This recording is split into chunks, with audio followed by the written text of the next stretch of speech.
लो भाई इनका नीचे।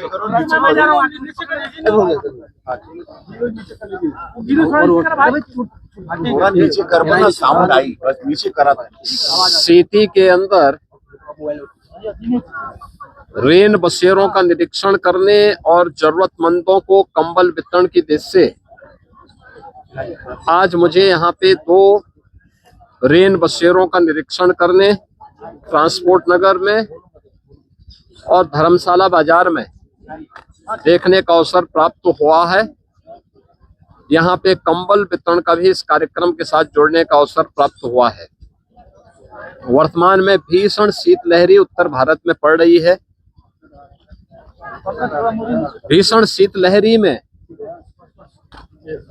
जरूरतमंदों को ऊनी वस्त्र मिल सके, रहने का ठिकाना मिल सके और भीषण शीतलहरी की चपेट में आकर के किसी भी गरीब को, किसी भी कमजोर को, किसी भी बुजुर्ग को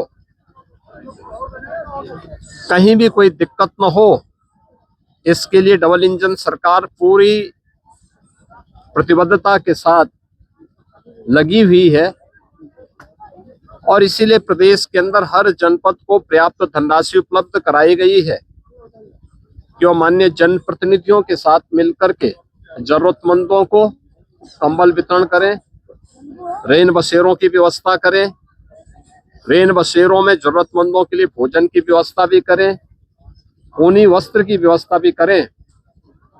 प्रदेश भर में ऐसी पूरी व्यवस्था की गई है और उसी क्रम में मुझे आज यहाँ के माननीय जनप्रतिनिधियों के साथ दोनों स्थानों पर सैकड़ों लोगों को राहत की व्यवस्था के तहत भीषण शीतलहरी में ऊनी वस्त्र, कंबल आदि वितरण करने, भोजन आदि वितरण करने का अवसर प्राप्त हुआ है। मैं इस अवसर पर प्रदेशवासियों से ये अपील करूंगा, जिसके पास साधन है वो अन्य जरूरतमंदों को भी उपलब्ध करवाएं। हर व्यक्ति इस भीषण शीतलहरी में बचे। सड़कों पे धुंध है, कोहरा है, ये अनावश्यक यात्रा से बचे। जिन लोगों को आवश्यक यात्रा आवश्यक हो वे गाड़ी की स्पीड को सीमित रखें। घर से बाहर निकल रहे हैं, भीषण शीतलहरी है, हमें याद रखना होगा। हम पौधों को भी देखते हैं, अगर पाला से बचाना होता है तो पहले उसको सिंचाई कर देते हैं। शाम को सिंचाई कर देंगे तो रात्रि में पाला पौधे को नहीं मारेगा, फसल को नहीं मारेगा। ऐसे ही हम गर्मी के दौरान भी देखते हैं कि भीषण गर्मी में लू की चपेट में आने के पहले एक सुझाव दिया जाता है कि पेट में पानी भरा होना चाहिए, यानी भरपेट पानी पी करके व्यक्ति बाहर अगर लू में जाता है तो नुकसान नहीं होता।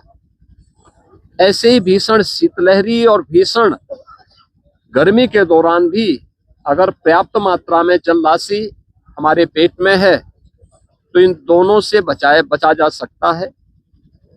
हम कोल्ड वेव से भी और गर्मियों में लू से भी बचने में मदद मिलेगी। सभी लोगों को इसका सावधानी का ध्यान रखना होगा।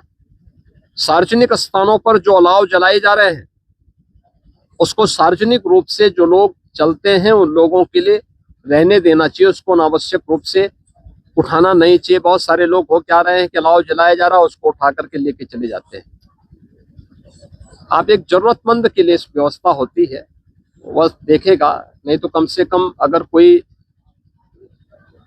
सामान्य पशु है उसके लिए भी उपयोगी हो सकता है। तो ये बहुत सारी चीजें जिसको हमें थोड़ा ध्यान रखना होगा। सभी लोग सुरक्षित रहें, सावधानी बरतें, शासन की व्यवस्था का लाभ भी लें, यही मेरी कामना है। और इसी दृष्टि से मुझे आज यहाँ पे 2 केंद्रों का निरीक्षण करने का अवसर भी प्राप्त। महाराज जी, यूपी में स्कूलों की क्या कहेंगे? अभी आपका आदेश आया कि स्कूल कॉलेजेस में ठंड से बचने के लिए स्थानीय स्तर पर जिलाधिकारियों को कहा गया कि जहाँ भी जिस प्रकार की स्थिति है वहाँ पे विद्यालयों को बंद करें और छुट्टी घोषित करें और बहुत आवश्यक है तो वर्चुअल माध्यम से बच्चों की पढ़ाई शुरू करें। धन्यवाद।